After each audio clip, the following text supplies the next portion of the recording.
In today's video, we look at the case of Ian Spackman, a man who ruled over a multi-million-pound drug empire without ever touching the streets. He made international connections and had a sophisticated operation. Unlike the street gangs fighting turf wars, Spackman sat comfortably at the top, orchestrating moves from behind the scenes. But in the world of Liverpool gangland, nobody stays untouchable forever.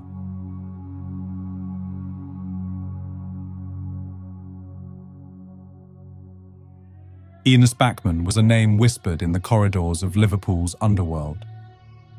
He lived a life many could only dream of: luxury holidays to Thailand, Dubai, and weekends spent at his Malaga apartment.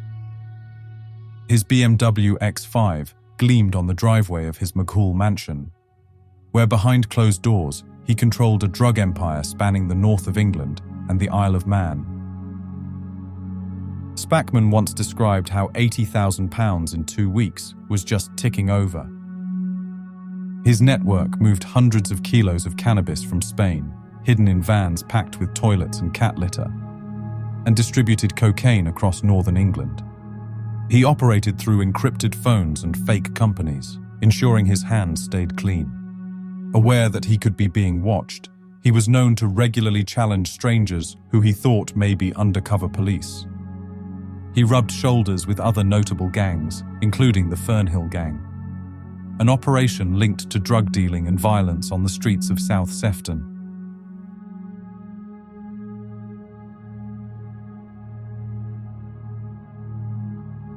In Bootle and Netherton, the Fernhill Gang were feared, ruthless, and seemingly untouchable.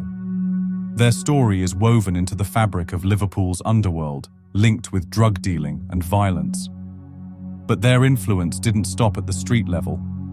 They were connected to major players and key associates like Ian Spackman, who supplied them with the product that fed their power. The gang established dominance in the Fernhill Road area of Bootle. Liam Johnson and David Hewson were the original ringleaders. Johnson and Hewson operated fearlessly, but their ambition stretched beyond local streets. By 2010, their activities had drawn the attention of Merseyside Police's Matrix unit, resulting in a major crackdown in 2011. Both pleaded guilty to drug offences, but refused to be locked up, fleeing while on bail. Johnson was captured in a taxi in Southport in 2014. Hewson's escape led him to a villa above Puerto Banús, but a Spanish SWAT team, known as the Greco Unit, arrested him at gunpoint in Benavis, following a European arrest warrant. Both received 10-year sentences, but this didn't end the Fernhill Gang's reign. When leaders fall, new ones rise. With Johnson and Hewson behind bars, the Fernhill Gang mutated, shifting operations to the Hereford Drive estate in Netherton. Kyle Shields, who grew up there, took control, transforming the gang into a more dangerous force. Spackman, a major drug dealer with international contacts, was more than a supplier. He was the gateway to wealth and power for Fernhill. While Spackman remained at the top, far from street battles, he linked his multi-million-pound network to the Fernhill Gang, supplying cocaine and cannabis across Merseyside and beyond. But the Fernhill Gang's boldness eventually attracted too much heat. Their luck ran out in 2016 when a second major police operation led to the removal of Kyle Shields and his associates, resulting in a combined 114 years of prison sentences. This was bigger than just Fernhill, though. The investigation had led detectives straight to Ian Spackman.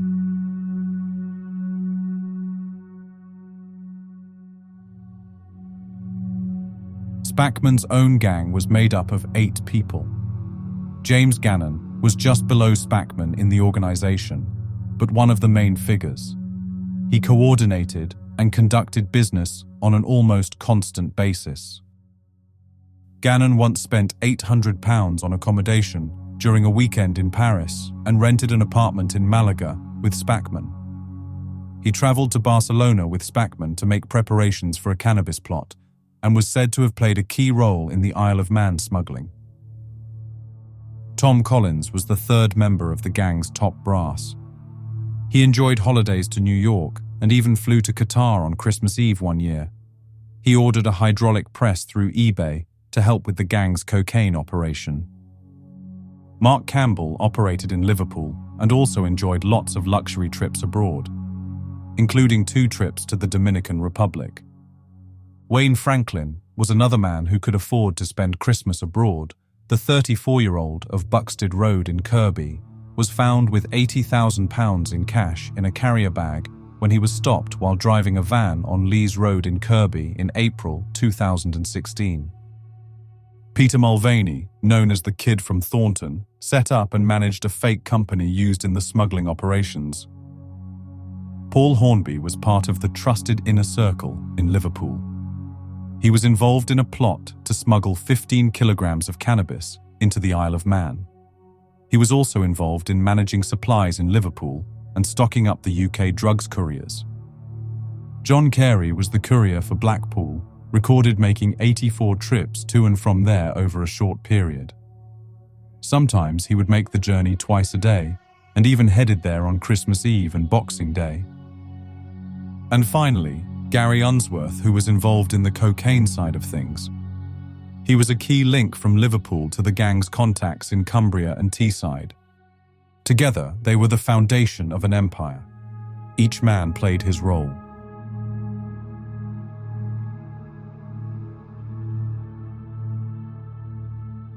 The brilliance of Spackman's empire lay in its sophistication. They set up P&M Plumbing, a fake plumbing company that served as the perfect cover. Shipments of cannabis hidden in cat litter and toilets arrived at Bemrose Industrial Estate, seemingly legitimate. Vans with hidden compartments smuggled cannabis to the Isle of Man, where it fetched double the price compared to the mainland. Meanwhile, cocaine flowed north, with cash flowing south. Hundreds of suspected supply trips were made, every detail covered, every move calculated.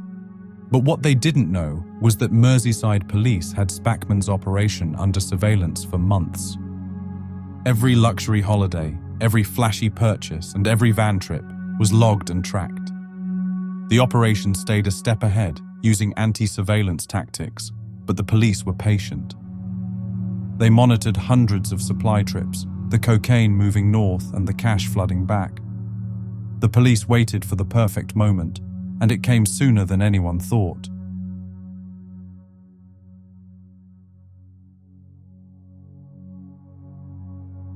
It was a cool morning when the delivery van rolled up to the Bemrose Industrial Estate. The warehouse unit stood quiet, its grey exterior giving no hint of the criminal enterprise operating inside. From the passenger side of the van, Peter Mulvaney stepped out, dressed sharply in a white shirt with a neatly pressed tie and polished shoes.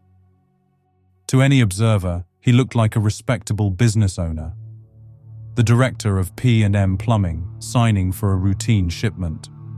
The crisp shirt and tie weren't just for show. They were part of a carefully constructed illusion, giving the transactions a veneer of legitimacy. The delivery driver handed over the clipboard.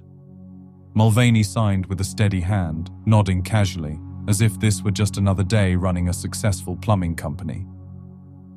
But inside that van was 50 kilograms of cannabis, hidden beneath crates marked plumbing supplies. This was delivery number 4, and Mulvaney knew the drill.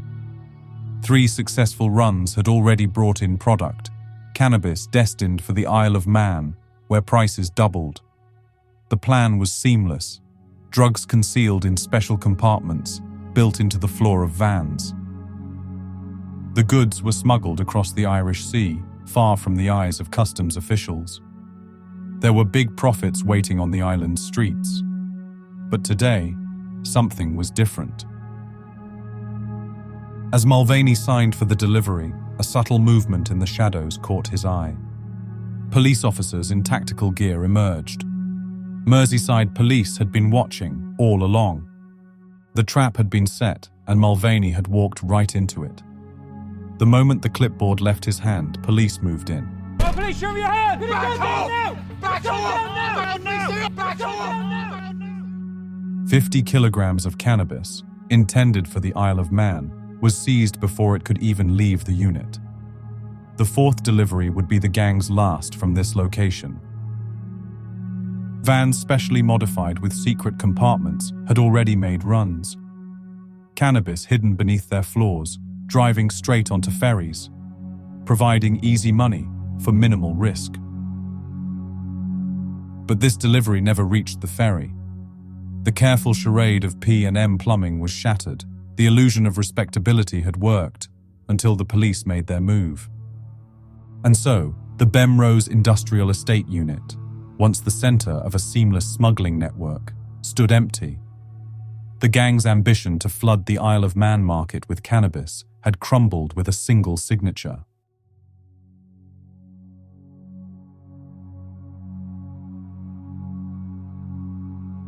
It was still dark when the convoy rolled in, back in March 2017. Merseyside Police's tactical support team moved swiftly. An armored Land Rover, its engine growling in the early dawn, led the charge.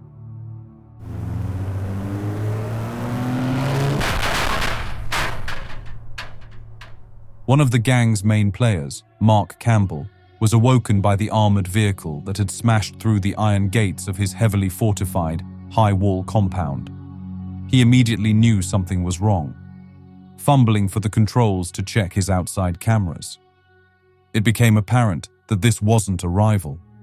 The organization and speed of the police raid meant that he had no time to react. Shouts echoed through his Thornton property. Flashlights darted across windows as officers in tactical gear stormed in. Inside, officers uncovered state-of-the-art gym equipment, signed football shirts, and designer wardrobes. All signs of Campbell's lavish lifestyle. The items were seized. The list went on: Cartier diamonds, 2 Rolex watches, even a 240-pound bottle of Louis Roederer champagne. But this was just the beginning. Next, the convoy moved to Spackman's Maghul mansion. The BMW X5 shining under the rising sun was soon loaded onto a trailer and towed away. The door was breached. Officers moved in. Inside, they found £250,000 in cash and a £10,000 Cartier diamond watch, amongst other luxury items. The rooms were adorned with plush furniture, reflecting the lavish lifestyle Spackman had been leading. The trusted network followed. Gannon, Collins, Campbell, Mulvaney, Franklin, Hornby, Carey, and Unsworth were all arrested too. The same luxury items were found.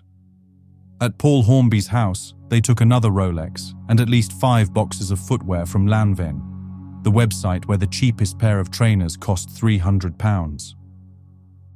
Under the old proceeds of crime laws, police had to show that a crook's belongings, like flashy cars or designer gear, were bought with dirty money before they could seize them. Now, the tables have turned.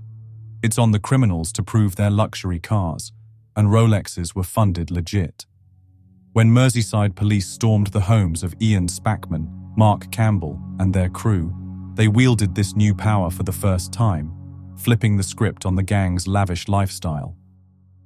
Tom Collins had dodged the raid and was holed up in Spain.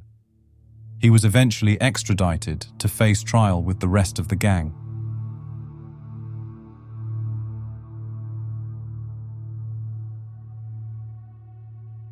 The packed courtroom buzzed as the trials of 9 men started.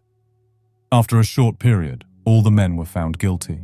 Various sentences were handed down, starting with Ian Spackman, who got 17 years and 4 months.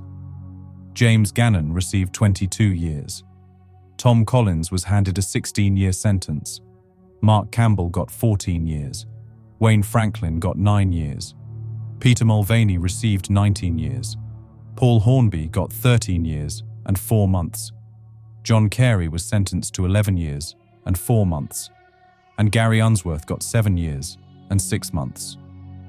Judge David Aubrey KC addressed the court. This conspiracy was driven by greed, avarice, and the desire for the good life. But at what cost? the fabric of society left scarred by addiction, violence, and pain.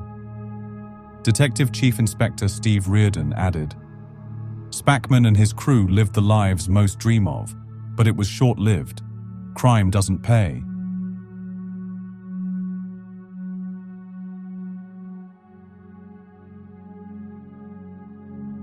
The drugs were gone, the cash all seized, all the luxury was confiscated.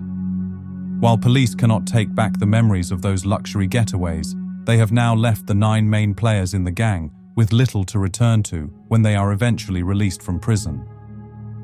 It used to be that the dealers could seek comfort in their families continuing to enjoy the nice cars and clothes while they languished in jail, and they could of course dream about returning to them.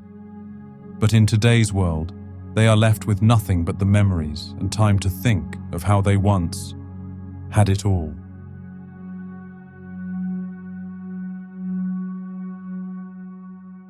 For more raw and real crime stories, hit the like button and subscribe. Until the next episode, stay alert and stay safe.